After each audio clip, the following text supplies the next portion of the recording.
Hello friends, Zevalar here, and welcome to the Warframe Arsenal Research.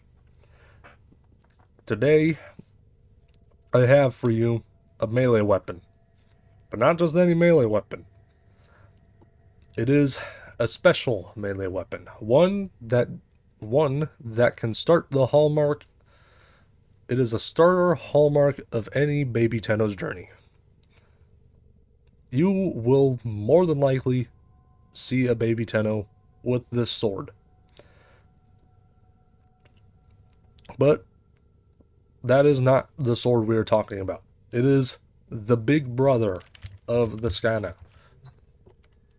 It is the Prisma Skana. You thought I was going to say Skana Prime, didn't you? Sadly, I am not a founder. If I were a founder, I think I would show both in this video if I were a founder. But unfortunately, I do not have the founder status in Warframe, and I never will. I really wish I had a Scalper Prime, but that's never going to be a reality for me. So we're here with my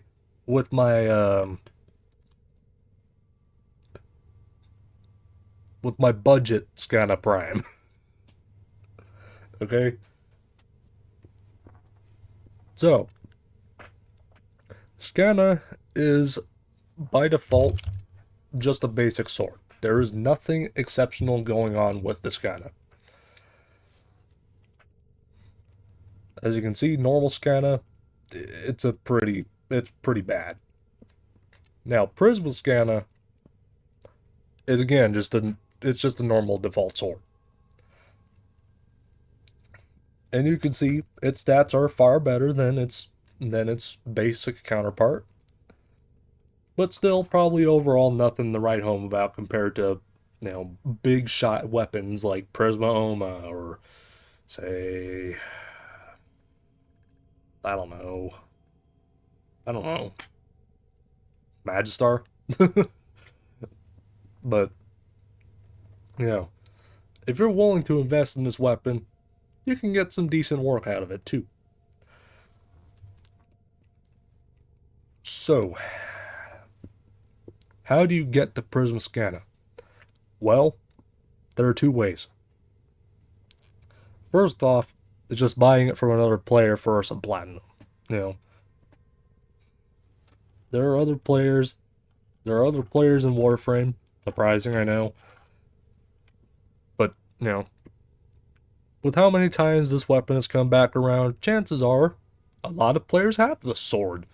And chances are, of those players, there are some who are willing to either give away a Prisma Skana or sell it to you. So, you just get some plat, buy it from a player. However, the other way is through Barrow Keetir. He will not have this sword every time. But when he does have it, you're free to get it if you are Mastery Rank 8 or higher. So, as you can see, this sword boasts relatively decent stats, I'd say it's probably above average for a Mastery Rank 8 weapon. As you can see, good stats. Status chance 16%, a little on the low side in my opinion, but it will do you proud. It will be fine. Crit chance of 28%, crit multiplier of 2.2x. For a Mastery Rank 8 weapon, this is pretty good crit this is pretty good crit weighting. And base damage is 170. So, it's a decent template to work something off of. But you gotta include the Incarnon evolution. For the purposes of this research, I am bringing the Incarnon evolution. So, what are we looking at with Incarnon form?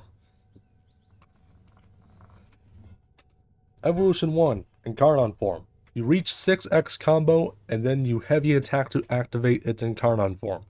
During Incarnon form, why is the button moving around? You stun nearby enemies when entering Incarnon form, and after finisher attacks. Okay, finisher attacks. That's like, when you knock an enemy on the ground, they're laying there, and then you get to stab them. You kick them while they're down, pretty much. I think this also applies to mercy kills. I don't know exactly. Either way, that special perk of the Incarnon form does not matter. Alright, for all intents and purposes, this is just a super jacked up sword.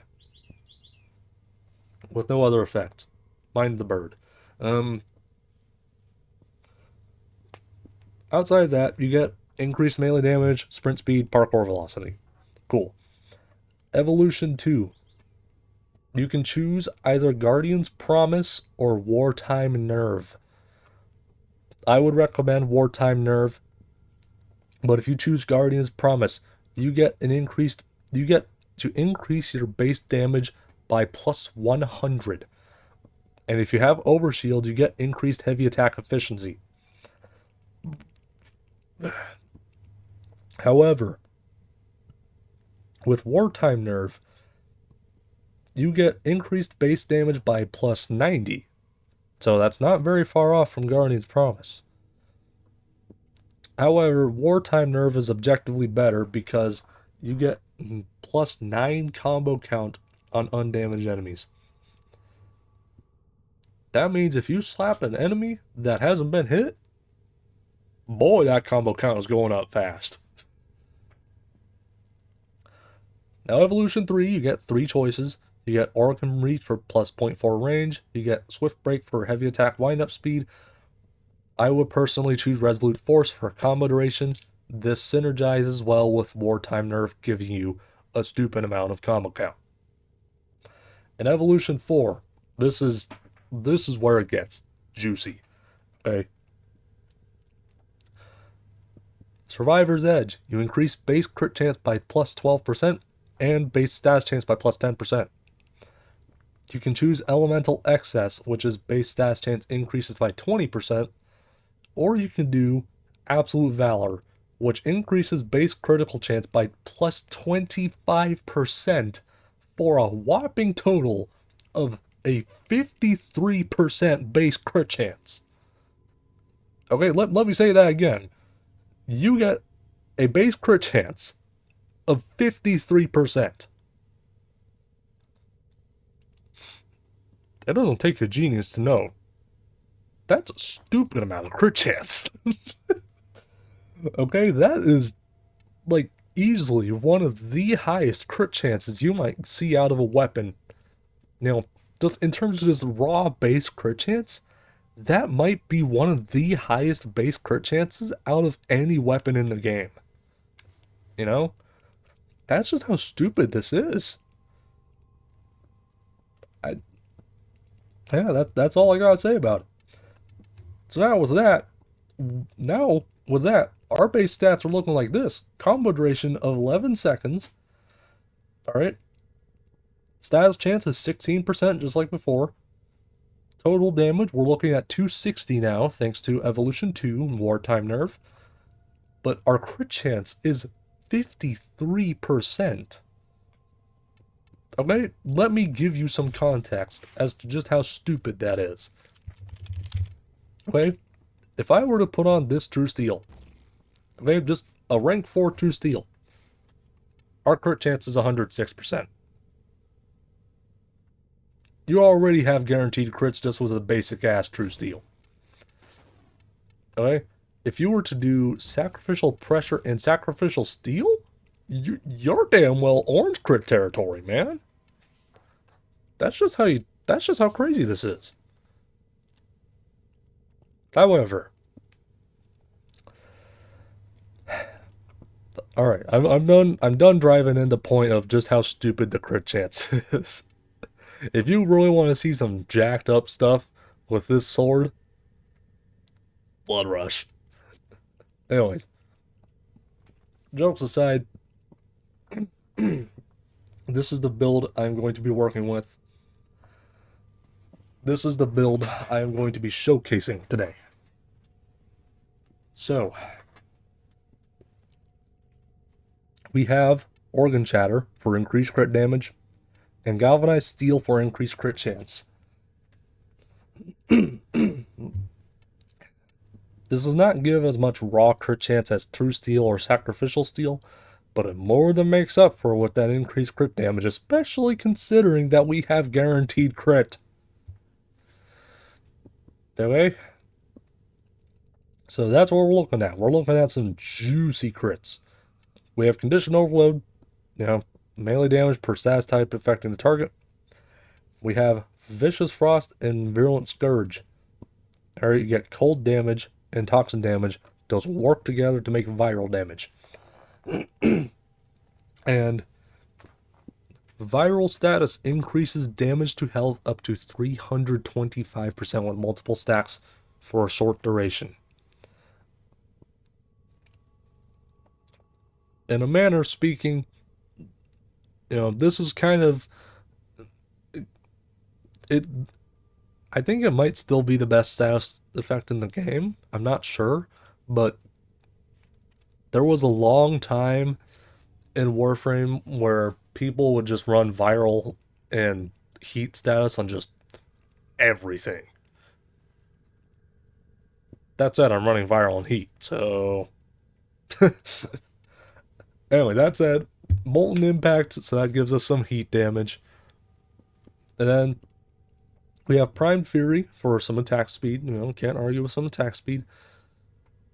Now, here's where I wanted to make a different build. Okay, I wanted it to be a bit interesting and not just your, standard cookie cutter melee influence, or I didn't want it to really be melee duplicate, and melee Doughty is clearly unviable because Doughty scales on puncture status chance, which we don't have.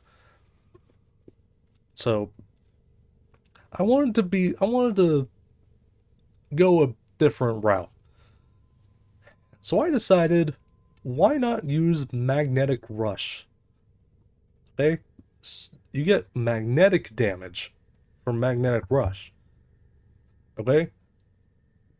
Now I want to show you just how significant that is.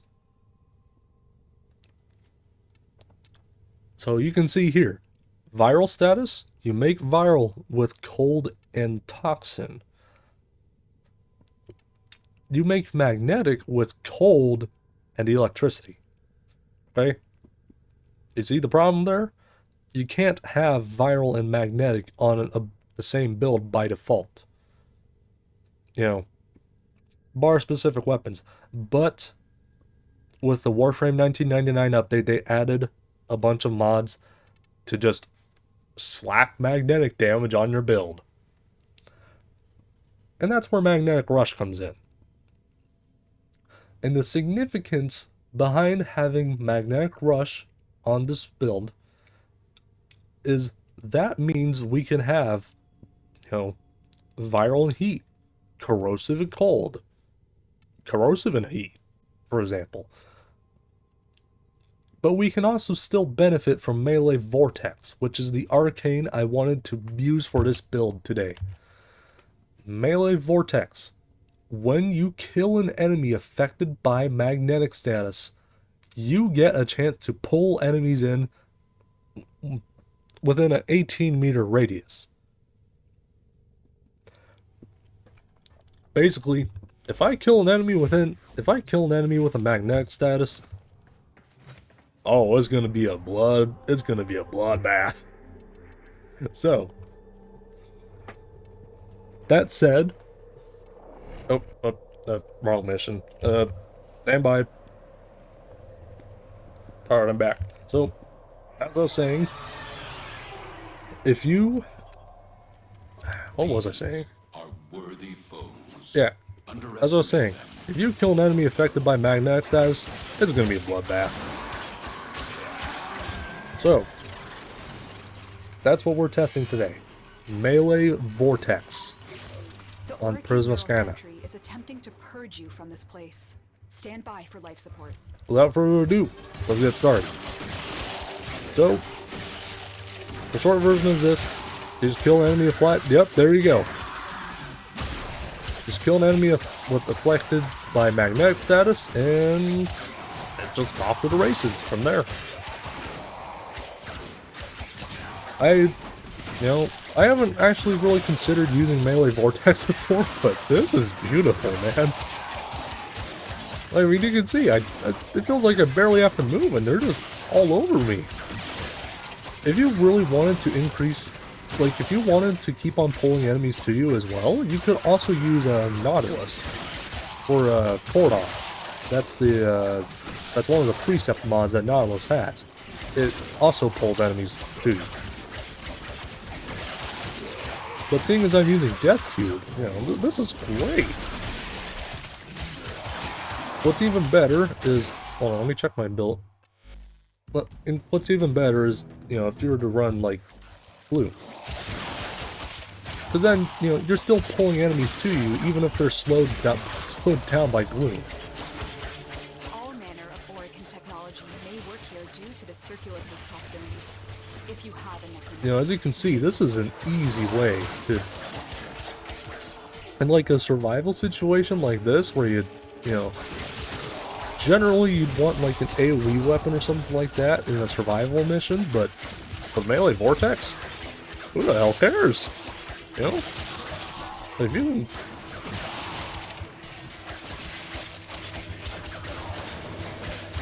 Clearly I don't. It's just easy. Easy kills.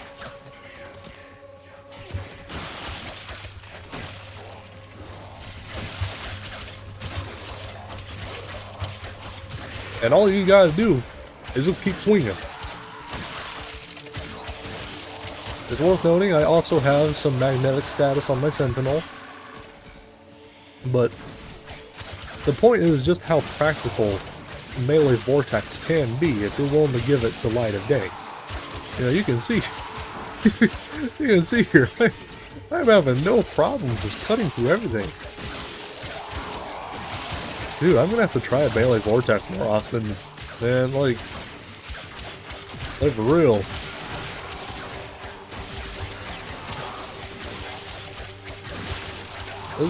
This is beautiful, man.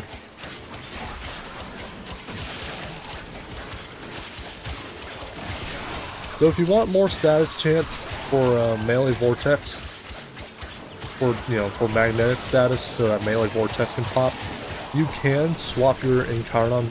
You can swap your Incarnon evolution, specifically Evolution 4. You'll lose some crit chance, but you'll gain a bit of base status chance, which should do wonders for your status chance. I mean, you can see here, right? Applying magnetic status,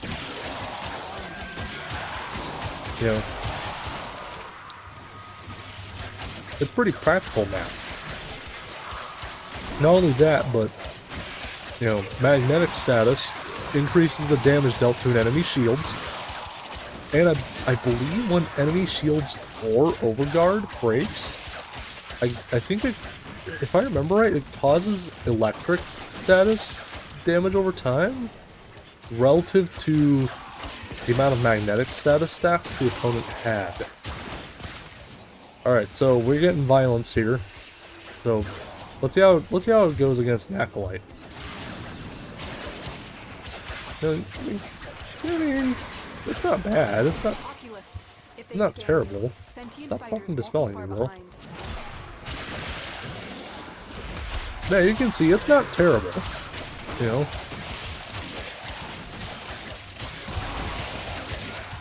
I still handled the Acolyte pretty decently, all things considered. If it were Mania, I probably wouldn't have stood a chance, but, it's not like... Well, either way. Yeah, you just kind of... There's no real play style to this, you just keep on slapping, hope you land a status effect.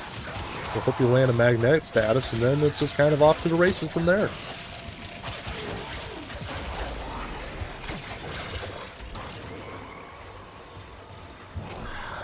I forgot about battle lists. Well, those things suck.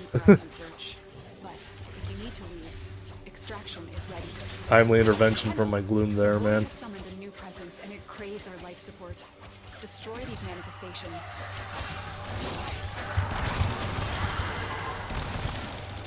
Yeah, as you can see, Brax guys, no problem. The only problem I'm really having is the freaking sentience, but that's mainly because this is a melee weapon we're talking about. So, you know, yeah. Anyway, that is Skana Prime. As always, if you appreciate the Warframe research, feel free to like and sub to the page. It is free, and you can unsub anytime if you no longer appreciate the research. Yeah, that was Prisma Skana. You know, I personally believe that was a very strong showing for why you should use Melee Vortex. And with the Magnetic Rush mod, use a Melee Vortex. With the Magnetic mod series in general, using Melee Vortex it's very viable now. You know, you don't have to go out of your way to put on magnetic status. So I'm glad about that. Anyways, that said, that is the end of the video. Hope you guys appreciated the research today, and I will see you again another time. Peace.